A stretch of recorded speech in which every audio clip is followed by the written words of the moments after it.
नारायण नारायण नारायण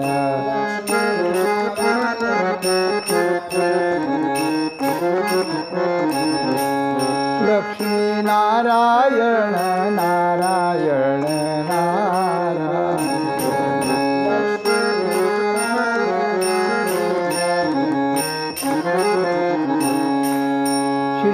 श्रीमन्नारायण नारायण नारायण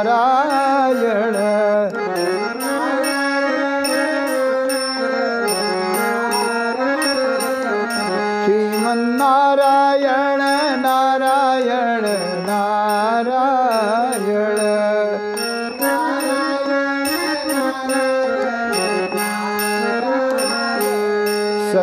सत्यनारायण नारायण नारायण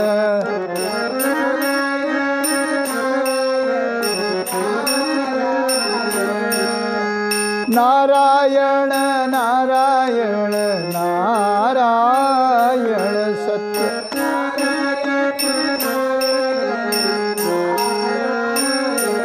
लक्ष्मी नारायण नारायण नारायण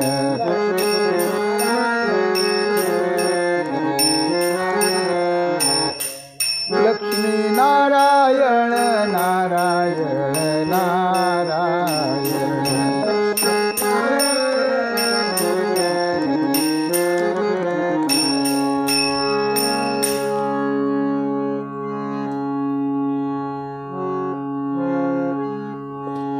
मोकळे मन रसाळ वाणी मोकळे मन रसाळ वाणी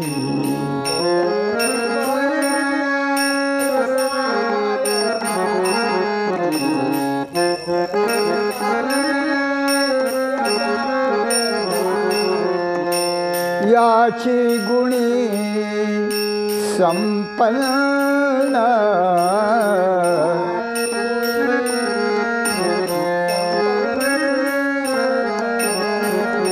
याची गुणी संपन्न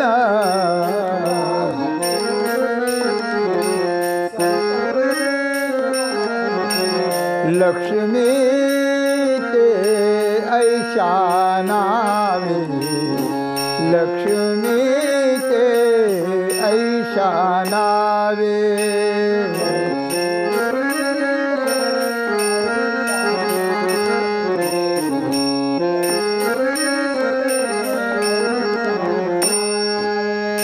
भाग्ये जावे तरी त्यानी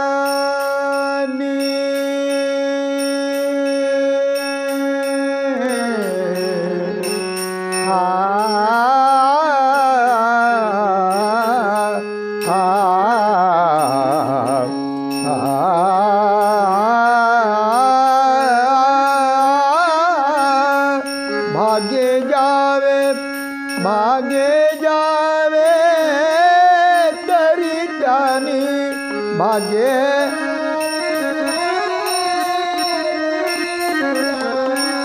भाग्ये जावे तरी त्यानी भाग्ये जावे तरी त्यानी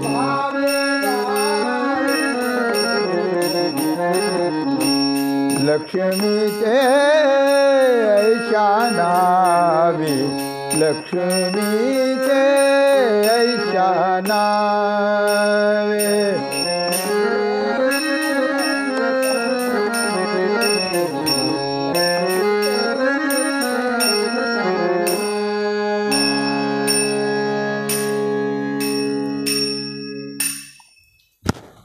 नमामि सद्गुरुं शांतं सच्चिदानंद विग्रहं पूर्ण ब्रह्म परानंदम ईशमाळंदी वल्लभम शांताकारं भुजगशयनं पद्मनाभं सुरेशं विश्वाधारं गगनसदृशं मेघवर्णं शुभांगं लक्ष्मीकान्तं कमलनयनं योगिभिर्ध्यानगम्यं वंदे विष्णुं भवभयहरं सर्वलोकैकनाथं. आनंदकंद भगवंताच्या निस्सीम कृपेनं प्रतिवर्षाप्रमाणे श्रीमद दीपावलीच्या या उत्सवात सम्मिलित होत असताना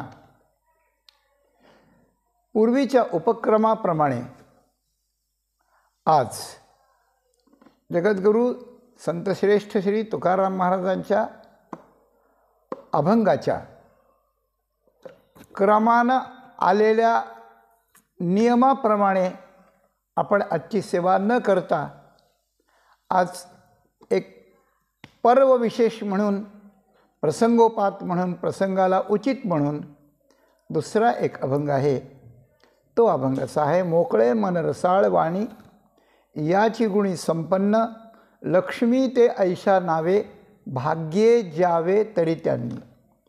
नमनते नम्रता अंगी नमनते नम्रता अंगी नेघे रंगी पालट, लक्ष्मी ते ऐशा नावे भाग्ये ज्यावे तरी त्यांनी. तुका म्हणे त्याच्या नावे घेता व्हावे संतोषी, लक्ष्मी ते ऐशा नावे भाग्ये ज्यावे तरी त्यांनी. जगद्गुरू संतश्रेष्ठ तुकाराम महाराजांचा हा जो प्रस्तुत अभंग आहे, हा अभंग लक्ष्मी कुणावर प्रसन्न होते, लक्ष्मी कुणाजवळ स्थिर राहते, भाग्याने जगणं कुणाला प्राप्त होतं, त्याच्याकडे काय काय असतं, या निमित्तानं आज लक्ष्मी पूजनाचा जो महापर्वकाळ आहे, नरक चतुर्दशी आणि लक्ष्मीपूजन एका दिवशी आलेले आहेत.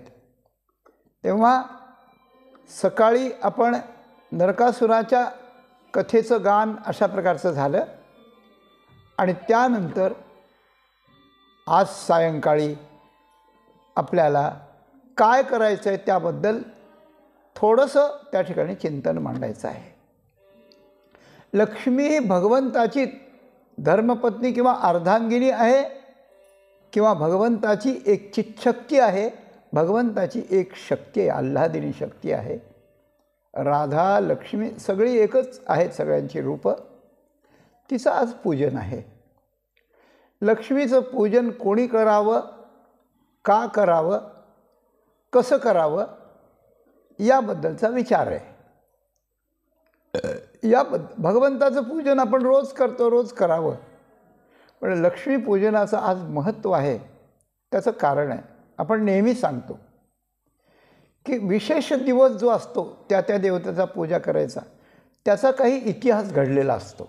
एक दुसरी गोष्ट, त्या घटना घडल्याच्या इतिहासाच्या, म्हणजे थोडक्यात आपला जसा वाढदिवस असतो जन्माचा, त्याप्रमाणे त्या इतिहासाचा तो दिवस असतो आणि त्या निमित्तानं आपल्याला थोडीशी पूजा व्यवस्थित जर त्या ठिकाणी केली तर त्यानंतर आपल्याला खूप लाभ होणार असतो. म्हणून त्या पूजेचा विधी असतो, एक इतिहास असतो, एक विधी असतो. असं करावं, तसं करावं वगैरे असतं. त्यामुळे आपलं जीवन उचलून येतं, उंचीवर येतं. एक आणि दुसरी अशी गोष्ट आहे की त्या इतिहासाच्या आणि त्या पूजेची इतिहासाची जी देवता असते, ती देवता म्हणजे आपल्या जीवनाचं काही रहस्य, आपल्या जीवनाचं काही तत्त्व आपल्याला त्या ठिकाणी त्यातून कळतं. हा मुख्य भाग असतो. हा मुख्य भाग, व्यावहारिक फायदा हा गौण भाग आहे आणि तत्त्व कळणं हा मुख्य भाग अशा प्रकारचा आहे. काय झालं या दिवशी, आपण सगळी कथा ऐकलेली, पण थोडक्यात सांगेन. बळीच्या दारात भगवान वामन भिक्षा मागायला आलेत, ही कथा आहे. ही कथा बळीनं 99 यज्ञ केले होते, 100वा यज्ञ चालू होता. त्या यज्ञानंतर तो इंद्राची जागा बळकावणार होता आणि सगळे देव भगवंताला शरण आल्यामुळे भगवंताने हा मार्ग शोधला. एकीकडे त्याची तपश्चर्या आहे, यज्ञयाग करतो आहे, पण एकीकडे बळी आणि त्याचे राक्षस हे थोडेसे अत्याचारी आहेत. अशा वेळी काय करावं, त्यांच्याशी युद्ध करता येत नाही. तेव्हा भगवंतानं वामनाचं रूप, कश्यप आणि आदिती यांच्या पोटी वामनांचं रूप धारण केलं. बोलिये वामनजी महाराज की जय. वामनांचं रूप धारण केलं आणि हे वामन छोट्या छोट्या पायानं अत्यंत तेजस्वी ब्रह्मचारी अशा प्रकारचा बळीच्या दारी भिक्षा मागण्याकरता म्हणून गेला. कारण बळीचा पॉईंट हा होता की तो दानशूर होता. तो दान द्यायला कोणाला नको म्हणत नव्हता. आणि त्या दृष्टीने वामनांनी छोटं रूप घेतलं, त्याने पूजा केली. बळीचं वक्तव्य फार छान आहे त्यावेळेला की तुम्ही आलात, सगळ्या ऋषीमुनींनी केलेल्या तपश्चर्येचं तेज एकवटून त्याचा घडलेला पुतळा म्हणजे आपण आहात महाराज, छोटे ब्रह्मचारी. आज माझी भूमी पवित्र झाली, आज माझे पितर तृप्त झाले, आज माझा यज्ञ संपन्न झाला आणि आज माझं कुळ पावन झालं. म्हणजे अधिकारी पुरुष आपल्या घरी, संत साधू परमात्मा असे अधिकारी पुरुष ज्या वेळेला येतात त्यावेळेला काय काय होत असतं हे शास्त्र बळीनं सांगितलं आहे. पुढे खूप तो बोलला आहे, वामनही बोलले.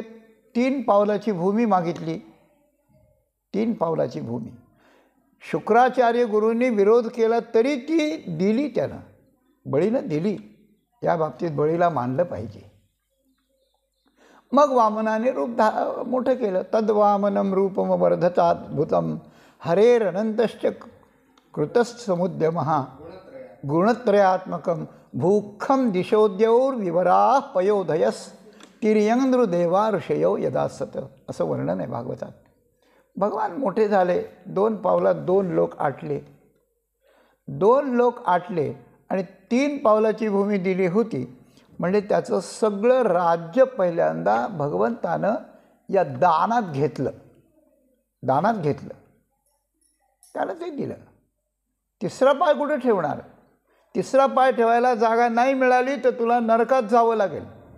कारण आपलं दानाचं संकल्प विचार करून केला पाहिजे बळी, असं त्या ठिकाणी म्हणाले. मग काय करावं? बळी शांत राहिला तरी बळीनं काही उद्दामपणा केला नाही, विचार केला. आणि मग त्याने त्या ठिकाणी सांगितलं की कुरु शीर्षणे मे निजम, माझ्या मस्तकावर आपण पाय ठेवा. पदम तृतीयम कुरु शीर्षणी मे निजम, माझ्या निज शीर्षणावर म्हणजे माझ्या मस्तकावर आपण पाय ठेवा. कारण तुम्ही सगळं माझं घेतलं आहे, पण मी अजून स्वतंत्र आहे ना, मी अजून स्वतंत्र आहे. म्हणून आपलं काही गेलं तरी आपण फार वाईट मानत जाऊ नये, आपण परत मिळवू, आपण आहोत ना, अशी गोष्ट आहे.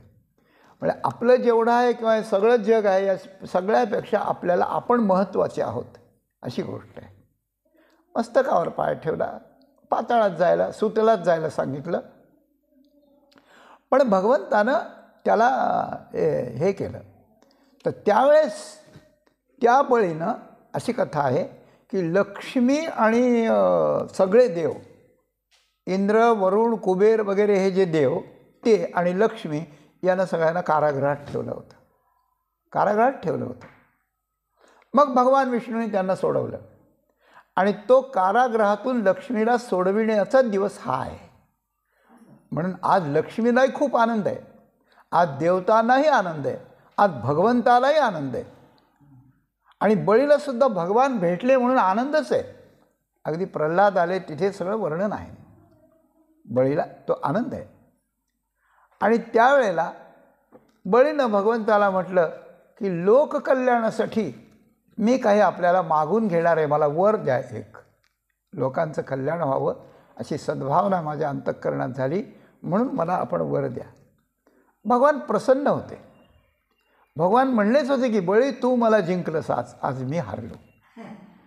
आणि ब्रह्मदेवाला आणि प्रल्हादाला म्हटलं की तुम्हाला वाईट वाटत असेल की मी बळीचं सगळं हरण केलं, पण ज्याच्यावर मला परम कृपा करायची असते त्याचं मी सगळ्यांनी पहिल्यांदा हिसकावून घेतो. देवाची ते खूण आला ज्याच्या घरा, त्याच्या पडे चिरा संसाराशी, असं म्हटलं. देवाची खूण आहे. तुकाराम महाराजांच्या घरी आला, तुकाराम महाराजांच्या घरात काहीच नव्हतं. पूर्ण कृपा त्याची पाहिजे असेल तर तो सगळं घेऊन टाकतो, अशी गोष्ट आहे. म्हणून त्या दृष्टीने बळीनं मोकळ्या मनाने सगळं दिलं आहे, म्हणून बळी धन्य आहे. भगवान त्याच्यावर प्रसन्न वगैरे झाले, त्याला वर दिला, वर देऊ केला. तर त्याने म्हटलं की हे जे 3 दिवस आहेत म्हणजे आश्विन कृष्ण चतुर्दशी, अमावस्या, त्रयोदशी, चतुर्दशी आणि अमावस्या या 3 दिवसात या सगळ्या घटना घडल्या. बळीला पाताळात घालण्याचं, त्यानं वर मागण्याचं, त्याच्या दारात जाण्याचं, हे सगळं या 3 दिवसात घडलेलं आहे. म्हणून बळीनं हा वर मागितला की देवा, या 3 दिवसात जो यमाच्या नावानं दीपदान करेल, काल केलेल्या सूचनेप्रमाणे आपण केलं असेल, ज्यांनी केलं असेल त्याने केलं असेल, तर दीपदान केल्यामुळे त्रयोदशीच्या दिवशी आणि यमाचा पासून किंबहुना अपमृत्यू होत नाही. आणि तेव्हापासून पाडवा भाऊबीजेपर्यंत दिवे लावावेत. म्हणजे तो लक्ष्मीचा उत्सव झाला, तो भगवंताचा उत्सव झाला, तो यमाचाही उत्सव झाला आणि आपल्या जीवनाचाही उत्सव अशा प्रकारचा झाला. तर म्हणून दिवे लावण्याची पद्धत तेव्हापासून अशा प्रकारची आहे. तेव्हा लक्ष्मीला सोडवले भगवंताने या दिवशी. आणि मग नंतर दीपावली येते, दिव्याचा प्रकाश असतो, गोडधोड खायला असतं, एकमेकावर प्रेम करायचं असतं, सजायचं धजायचं असतं. आणि आजच्याही दिवशी आपल्या घरी आपल्या कुटुंबियासहित आपण सगळा आनंद रात्री दिवसा वगैरे अशा प्रकारचा करावा असं विधान आहे. तुम्ही गरीब राहा, तुम्ही दरिद्री राहा असं शास्त्रकारांनी आपल्याला सांगितलंच नाही. अशी गोष्ट आहे. भगवंताची भक्ती करणाऱ्याला शरीराचं भानच राहत नाही, तेव्हा त्याला काय असले तर असलं असं चालतं. त्या स्तरावर गेल्यानंतर ते आपोआपच होतं. पण तोपर्यंत असं करावं लागतं असं काही विधान नाही आहे. फक्त एक गोष्ट आहे की संपत्ती मिळवताना अन्याय नसावा, कोणाचं मन आपल्याकडून दुखवलं गेलं नसावं, कोणाला फसवलं गेलं नसावं, कोणावर अन्याय झाला नसावा, कोणी दुःखी कष्टी अशा प्रकारचं नसावं. मिळवलेलं द्रव्य व्यवस्थित त्याच्यातला काही भाग दानाचा असावा आणि जे असावं ते सगळ्यांच्या समाधानाकरता अशा प्रकारचं असावं. या 3 गोष्टी त्यात आहेत. म्हणून या दिवशी म्हणजे दिवाळीच्या दिवशी सकाळी यमाचं स्मरण करायला सांगितलं आहे एक. आणि त्यानंतर दुपारी ज्याला शक्य होईल त्यानं पार्वण श्राद्ध करून ब्राह्मण भोजन घालावं असंही सांगितलं आहे. आणि मुख्य जो उत्सव आहे तो संध्याकाळच्या वेळेला आहे. संध्याकाळच्या वेळेला लक्ष्मीपूजनाचा आहे. लक्ष्मी आणि कुबेर यांचं पूजन आहे. काही लोक असं म्हणतात लक्ष्मी मिळण्यापेक्षा करता जर लक्ष्मीचं पूजन आहे तर जे लक्ष्मीचं पूजन कधीच करीत नाहीत आणि जे लोकांवर अन्यायही करतात त्यांच्याकडे संपत्ती जास्तच असते आणि पूजापाठ करणाऱ्याकडे असते तरी सामान्य असते. फार हे लोक श्रीमंत दिसत नाही. मग काही न करता लक्ष्मी जर येत असेल आपल्याजवळ तर लक्ष्मीचं पूजन करायची काय आवश्यकता आहे, तुमचं कसं आहे हे असं म्हटलं जातं. बरं, असं म्हटलं जातं. पद्मे मूढजने ददाशी द्रविणम विद्वत्सु किम मत्सरः नाहम मत्सरिणी न चापि चपला मान्ये तु मूर्खे रतिः. तर त्या लक्ष्मीला प्रश्न विचारला एकानं की पद्मे, तू मूर्ख माणसावर प्रसन्न असतेस आणि विद्वानावर नाराज असल्यासारखी दिसते. म्हणजे आत्ता मी जे विधान मांडलं ना की सामान्य लोक असं म्हणतात की लक्ष्मी पाप करणाऱ्याकडे जास्त असते, पापविना नाही लक्ष्मी असं म्हणतात, आणि पुण्यवानाजवळ कमी असते. आणि ते म्हणतात लक्ष्मी पूजा करावं, हे करावं ते करावं म्हणजे लक्ष्मी येते. तर हाच प्रश्न लक्ष्मीला विचारला की तू विद्वानांचा मत्सर करतेस आणि मूर्ख माणसावर कृपा करते, ज्याला काही कळत नाही, ज्याला पाप पुण्यही कळत नाही. तर लक्ष्मी हसली आणि ती म्हणाली की मी त्यांची मत्सरिणी नाही, म्हणजे विद्वानांचा मी मत्सर नाही करत आणि यांच्यावर फार कृपा करते असंही नाही. पण एक गोष्ट लक्षात ठेवा, लक्ष्मी म्हणते बरं का, लक्ष्मीचं वक्तव्य आहे. ती लक्ष्मी म्हणते की मूर्ख आणि विद्वान, मूर्खेभ्यो द्रविणम ददामी नितराम, हां, विद्वान सर्वत्र पूज्यते असं म्हटलं. तर मूर्खाला मी, मूर्ख आणि विद्वान हे दोन्ही माझेच लेकरं आहेत. सगळं जगच माझं लेकरं आहे. जगाची आई आहे ना मी, परमात्मा पिता आहे तर मी आई आहे. सगळे माझे लेकरं आहेत. मग आईचं मन, आईचं चित्त त्या मूढ लेकरावर असतं, त्याची काळजी असते तिला. म्हणून मला याची काळजी आहे की विद्वानाची सगळीकडे पूज्यता होते. विद्वानाला कोणी पण देतं, विद्वानाला काही कमी पडत नाही. पण हे मूर्ख लोक उपाशी मरतील म्हणून मी त्यांच्याकडं जाण्याचा प्रयत्न करते. यातही तिची दयाच अशा प्रकारची आहे. पण प्रश्न लोकांचा तसाच राहिला की मग लक्ष्मीचं पूजन करायची काय आवश्यकता आहे, असं म्हणतात संसारातले लोक. आणि परमार्थ करणारे जे भगवंताचे भक्त आहेत ते म्हणतात नाही नाही नाही, लक्ष्मी पूजा करून काय करायचे, भगवंताची पूजा करावी. लक्ष्मी आली तर ती माया आहे ना, माया भगवंतापासून दूर नेईल आम्हाला. म्हणून लक्ष्मीचं पूजन करायची आवश्यकता नाही, भगवंताचीच पूजा करावी. म्हणून असं जर विद्वान लोक किंवा परमार्थातले लोक म्हणतील की लक्ष्मी आली की अहंकार येतो, अहंकार आला की देव दूर जातो, आणि देव दूर झाला की सगळंच बिघडलं, मग आम्ही देवाची सेवा कशाला करतो. तर परमार्थ करणारे माणसं देवाची सेवा घडण्यासाठी लक्ष्मीची सेवा नाकारतील, आणि व्यवहारातले माणसं पाप करणाऱ्या माणसालाही लक्ष्मी मिळते, मग लक्ष्मीची वेगळी पूजा करण्याची काय आवश्यकता आहे. अशा दोघांच्याही शंका आहेत. पण दोघांच्या शंकेचे यथार्थ उत्तर अशा प्रकारचे आहेत. आणि त्याच्यातून शास्त्रकारांनी हे सिद्ध केलं आहे की परमार्थ करणारानं, संसारिकाने प्रत्येकानेही पूजा केली पाहिजे, ज्याला आपलं कल्याण जे चाहतात त्यांना. तर पहिलं उत्तर असं आहे की सामान्य माणसाला जी संपत्ती असते ती लक्ष्मी नसते, तिचं नाव आहे अलक्ष्मी. अलक्ष्मी असते. अलक्ष्मी म्हणजे काय, अलक्ष्मी म्हणजे तिच्यावर काही लिहिलेलं असतं की ही अलक्ष्मी आणि ही लक्ष्मी म्हणून नाही. पैसा येतो भरपूर, कोणतेही दुकानं घातले जातात, कोणताही धंदा केला जातो, काही विचार केला जात नाही, काही नाही, पैसा भरपूर येतो, अगदी भरपूर पैसा येतो. राजकारणाला खर्चायला येतो, कशाला येतो. परंतु तो पैसा आपल्याला सुख नाही देत. घरात भांडणं लागल्याशिवाय राहत नाही. काही कोर्टात जातो, काही दवाखान्यात जातो, काही कोणी फसवून जातं, असं काहीतरी होतं. याचा अर्थ असा की जी स्थिर नसते, जी चंचल असते, तिला अलक्ष्मी म्हणायचं. म्हणजे ही अलक्ष्मी आपल्याला कळत नाही, त्याला कळत नाही ज्याच्याकडे येते त्याला, पण तिच्या लक्षणावरून, तिच्या परिणामावरून ओळखावं लागतं.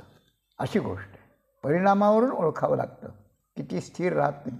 पहिल्यांदा लक्ष्मी आपल्या अंतःकरणात दुर्बुद्धी निर्माण करते, अहंकार निर्माण करते, आणि जे कोणी सरळ मार्गाने चाललेले त्यांचं आपल्याला कसं मिळेल अजून याचा विचार करते. सगळं महाभारत याच्याकरता प्रसिद्ध आहे. मीच पृथ्वीपती होईन अशा प्रकारचा घमेंड दुर्योधनाला आहे. पण सगळे 99 भाऊ समाप्त झाले आणि एकटाच रडत रडत त्या सरोवराकडे चालला, अशी अवस्था आहे. तात्पर्य असं की लक्ष्मीचं जे चंचलत्व आहे ते भगवंताच्या अंकित असलेल्या लक्ष्मीचं चंचलत्व नाही आहे. ती स्थिर आहे लक्ष्मी, आणि ती स्थिर नसली तर भगवंताकडे कशी राहिली असती. म्हणून जे भगवंताची करुणा भागतात त्यांनी पण लक्ष्मीची पूजा करावी, आणि यांनी पण करावी. तर पापी लोकाजवळ लक्ष्मी असते, पण ती त्याला रडवून जाते, ती स्थिर राहत नाही, रडवून जाते, व्यर्थ जाते, नातेवाईकांना दूर करून जाते, सगळ्यांना समाप्त करून अशा प्रकारचं जाते, आणि त्या लक्ष्मीनं शोकांतिका निर्माण होते, म्हणून तिला अलक्ष्मी म्हणतात. अलक्ष्मी, लक्ष्मी आणि महालक्ष्मी. तर आजची पूजा आहे ती महालक्ष्मीची आहे. महालक्ष्मी आणि लक्ष्मी एक आहेत आणि अलक्ष्मी वेगळी आहे, अशी गोष्ट आहे. तर ही अलक्ष्मी म्हणजे पापाने मिळणारी, दुर्बुद्धी प्रदान करणारी, अहंकाराने उन्मत्त बनविणारी, दुसऱ्यावर अन्याय करणारी, आणि पुन्हा अन्यायाची संपत्ती गोळा करून शेवटी त्याच्या जीवनाची शोकांतिकाच होते. ही गोष्ट आहे, शोकांतिका होते. म्हणून या अलक्ष्मी आपल्याजवळ नसावी आणि त्याबद्दल लक्ष्मी असावी. लक्ष्मी म्हणजे काय? लक्ष्मी म्हणजे न्यायानं धर्मानं आपल्याकडे आलेली, आपल्याला ती चांगल्या प्रकारे सुखानं भोगता यावी, त्यातलं काही आपल्याला दान करता यावं आणि त्यातून लक्ष्मीची भगवंताची पूजा आपल्याला करता यावी. मग पुन्हा महालक्ष्मी संपन्न आपल्याला कृपा करावी महालक्ष्मीनं. आणि आपण जर संसारी असू तर आपल्याला अलक्ष्मी नाही पण लक्ष्मी ती देते. महालक्ष्मी संसारी माणसाला लक्ष्मी देते त्याच्या इच्छेप्रमाणे, आणि जेवढी देते ती थोडी का देईना पण ती टिकाऊ असते, आपल्या पोटापुरती असते, थोडंफार दान करण्यापुरती असते. जास्त तरी लोकांच्या डोळ्यावर येऊन साचून काय करायचं? साचवून धन लावी पोराशी भांडण, तुकाराम महाराजांनी म्हटलंय. आवश्यकतेपुरती संपत्ती मिळावी, ती सुखानं आपल्याला खाता यावी, थोडंफार दान करता यावं, मुलांना चांगले संस्कार देता यावेत आणि आपल्या पिढ्यांची धारा पुढे संस्काराने चालावी, याला अनुकूल असलेली ही लक्ष्मी आहे एक. दुसरी ती महालक्ष्मी, ती भगवंताकडची, तिची पूजा करायची, ती त्या ठिकाणी देते. आणि परमार्थ करणाऱ्या हे व्यवहारातलं उत्तर मी आपल्याला सांगितलं. परमार्थातलं उत्तर असं आहे की भगवंताचीच भक्ती करायची, मग लक्ष्मीची कशाला?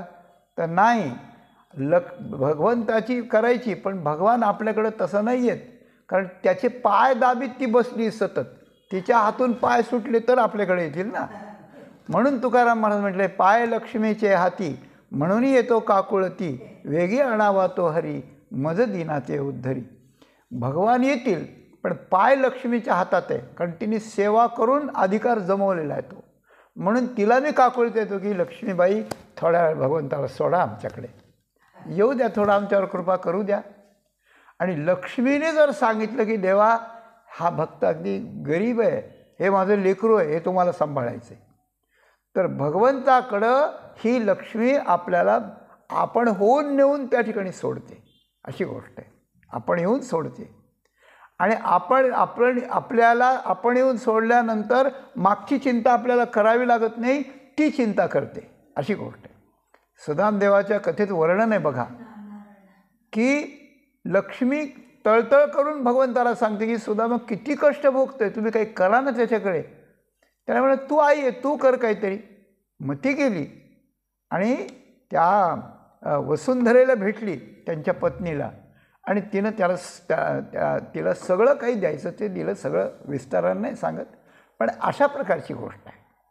म्हणजे ती प्रपंचाची काळजी करते, भक्ताची काळजी करते, भगवंताला भेटवते, सगळं त्या ठिकाणी करते. म्हणून जो परमार्थिक आहे त्याला तीही देते पूजेचं फळ म्हणून. म्हणून दोघांनी आणि सगळ्यांनीच ही पूजा करावी. संध्याकाळच्या वेळेला मोठ्या थाटात पूजा करता आली तर चांगली गोष्ट आहे. खूप वृक्षाची पानं 16 की 18 वृक्षाची पानं त्याच्याकरता लागतात, सगळं शास्त्रात वर्णन आहे. आपल्याला जेवढं शक्य होईल तेवढं करावं, नाही तर त्याच्याऐवजी अक्षता वाहाव्यात, शक्य नाही झालं तर ही पूजा करावी. चौरंगावरती एक अष्टदळ काढावं किंवा स्वस्तिक काढावं, याचं तांदूळाचं. चौरंगावर तांदूळाचं स्वस्तिक काढावं, पूर्वेकडे तोंड करून आपण बसावं, पश्चिमेकडे तोंड करून ते ठेवावं आणि त्याच्यावर लक्ष्मीची मूर्ती मांडावी. आणि शेजारी एक कलश मांडून त्यात पाणी घेऊन, त्यात आंब्याचे पानं वगैरे घेऊन कुबेराची मूर्ती नसेल तर सुपारी मांडावी. आणि सुपारीनं चालतं मूर्ती नसेल तर. आणि मग त्याची पूजा अशा प्रकारची करावी. त्याच्या नैवेद्याला धणे, गूळ किंवा खडी साखर, बत्तासे अशा प्रकारचं, साळीच्या लाह्या, बत्तासे, गूळ, खडीसाखर वगैरे, धण्याचं फार महत्त्व असतं, अशी गोष्ट आहे. हे नैवेद्य समर्पण करावं आणि तो सगळ्यांना वाटावा. आणि दुधाच्या खव्याचा म्हणजे पेढ्याचा नैवेद्यही दाखवण्याची पद्धत आहे. काही घरात संध्याकाळीच लक्ष्मीला नैवेद्य समर्पण करून मग आपण जेवायचं, पूर्ण वर्णाचा स्वयंपाक करून दाखवायचं, अशी ही पद्धत आहे. हा नियमच आहे. आणि अशा प्रकारची ही पूजा करावी. सुंदर अशा प्रकारचं भजन कीर्तन करता आलं तर करावं, देवाचं नामस्मरण अशा प्रकारचं करावं. त्याच्यानंतर 12 वाजेपर्यंत जागावं अशा प्रकारे. आणि 12 वाजता आपण घराची स्वच्छता करून. कारण काय आहे, लक्ष्मी कुणाकडे येते तर ज्यांच्याकडे स्वच्छता आहे, टापटीप आहे, ज्यांच्याकडे उत्साह आहे, ज्या घरातले पुरुष चांगलं आचरण करणारे आहेत, आपल्या वरळा आचरण करणारे आहेत, सत्य भाषण करणारे आहेत, एकमेकावर प्रेम करणारे आहेत, जगाला उपयोगी पडणारे अशा प्रकारचे आहेत की ज्यांना साधू किंवा सज्जन असं म्हणावं. ज्या घरातल्या स्त्रिया कुलवान आहेत, पतिव्रता आहेत, पतीचं त्या ठिकाणी न मोडणाऱ्या, त्यांची सेवा करणाऱ्या अशा प्रकारचं आहेत, अशांच्या घरी राहायला, स्थिर व्हायला लक्ष्मीला आवडतं. लक्ष्मीला स्थिर होण्याकरता त्या ठिकाणी आवडतं. म्हणून आज लक्ष्मी प्रत्येकाच्या घरात जाऊन पाहत असते की कुठं मला स्थिर बघता येईल, कुठं स्थिर राहता येईल. आणि याच्या विरुद्ध जिथं आचरण असेल तिथून ती पटकन अशा प्रकारचे निघून जाते. सगळे लोक जर त्या ठिकाणी डराडर घोरत पडलेले असले, सगळीकडे कचरा पडलेला असला, सगळीकडे त्या ठिकाणी कुठे दिवा लावला आहे, कुठे नाही लावला, असं जर त्या ठिकाणी असलं तर चांगला माणूस तिथे राहत नाही, थांबत नाही ना. सरळ उघड आहे, अगदी व्यवहारातला सरळ नियम आहे हा. म्हणून लक्ष्मी तिथे राहत नाही. म्हणून लक्ष्मी राहण्याकरता ती स्वच्छता असावी, रांगोळी काढलेले असावेत, तोरणं लावलेले असावेत, सगळीकडे उत्साह असावा, नवे कपडे घातलेले असावेत, सगळे एकमेकावर प्रेमाने अशा प्रकारचे वागत असावेत. आणि अशा वेळेला 12 वाजेपर्यंत आपण जर जागलो, नामस्मरण भजन वगैरे अशा प्रकारचं जर केलं, ही पूजा वेळेप्रमाणे करून 6 ते 7:30 असा आजचा मुहूर्त आहे त्याचा. या वेळात 1.5 तासात पूजा करायची आहे, केव्हाही करा. आणि ही पूजा करताना तशीच कुबेराचीही करावी. आणि लक्ष्मीला आपण प्रार्थना करावी. लक्ष्मीला पूजेला काय प्रार्थना करावी? लक्ष्मीची प्रार्थना अशा प्रकारची आहे.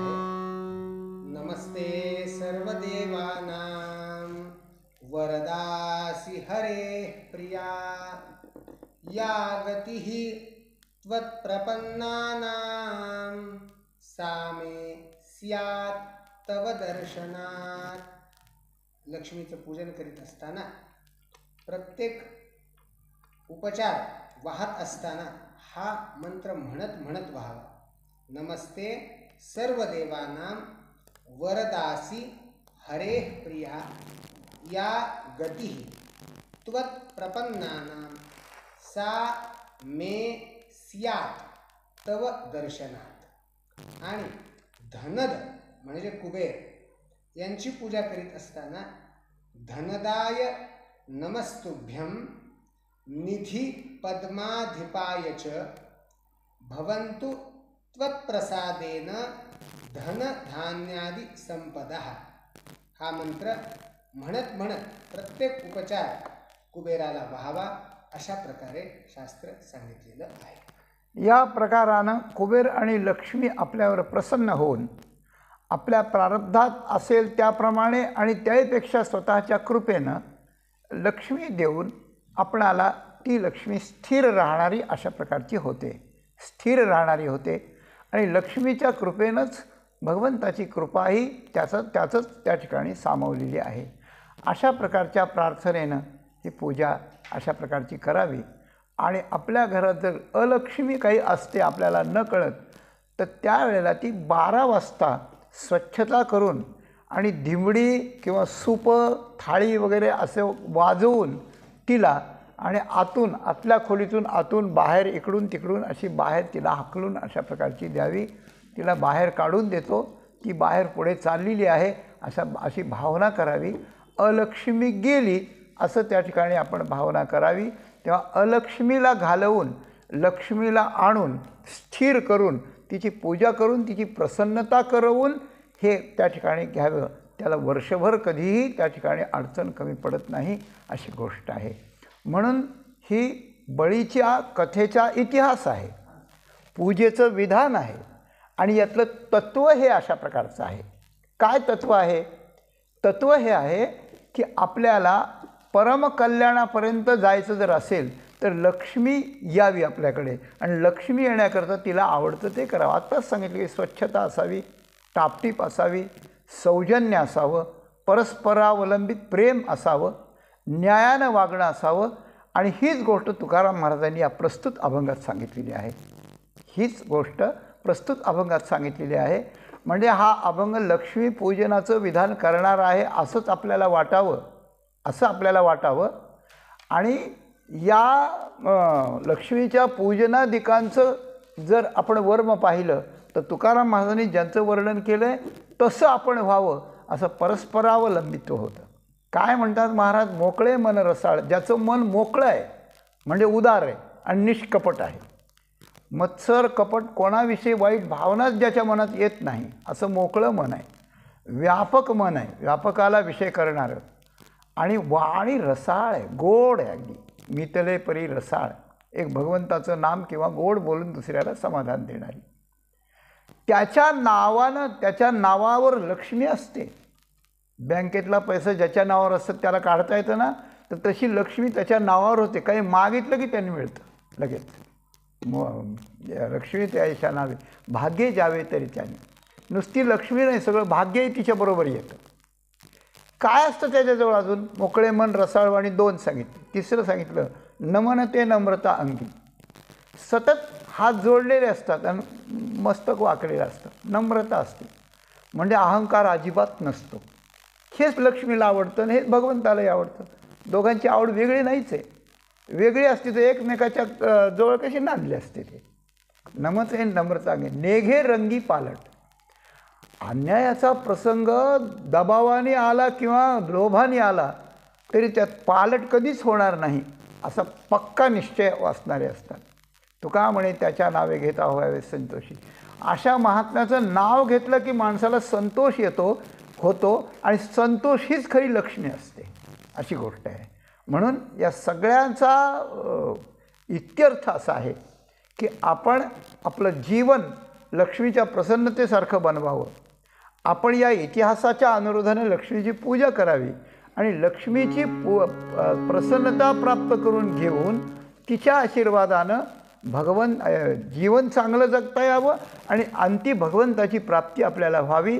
या दृष्टीने आपली जीवनयात्रा सफल व्हावी.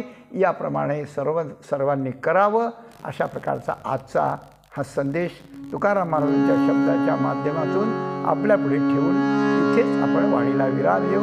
धन्यवाद.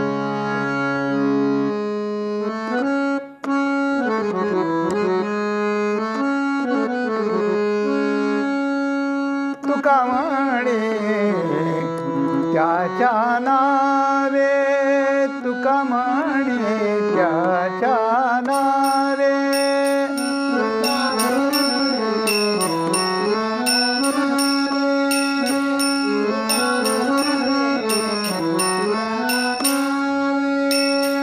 घेता व्हावे संतोषी, घेता व्हावे संतोषी. लक्ष्मी ते ऐशा नावे, लक्ष्मी ते ऐशा नावे.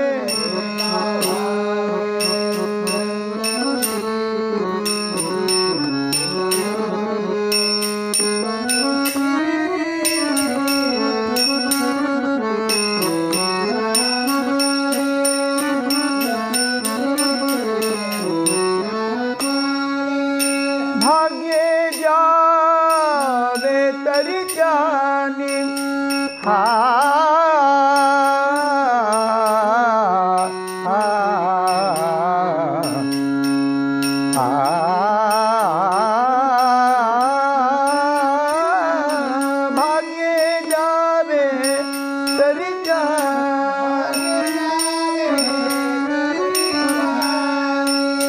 भाग्य जावे तरी जानी,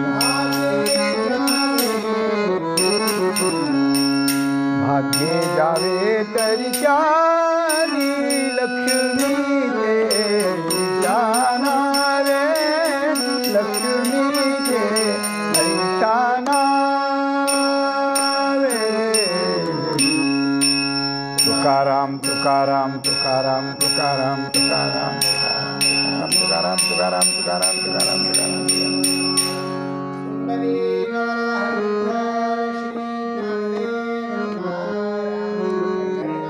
भगवान की ईश्वर महाराज.